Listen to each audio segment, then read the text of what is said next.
భారతదేశంలో ఒక విచిత్రమైన జబ్బు ఏంటంటే, మేము ఒకడిని ద్వేషిస్తాం.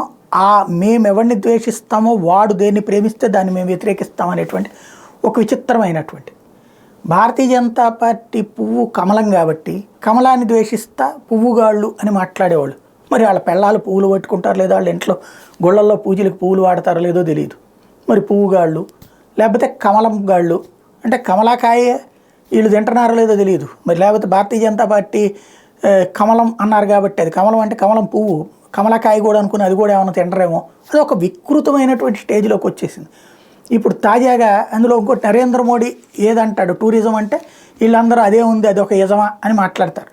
కాబట్టి మోడీ మీద ద్వేషం, దేశం మీద ద్వేషంగా మోడీ అభిరుచులు మీద ద్వేషించేటువంటి వాళ్ళకి ఇప్పుడు ఒక కొంచెం ఇబ్బందికరమైనటువంటి వాతావరణం. ఎందుకంటే మోడీ గారు తాజాగా తమిళనాడులో ఇంటర్వ్యూలో ఇష్టమైన వంటకం ఏంటి అని అడిగితే ఉప్మా పొంగల్ అని చెప్పారు.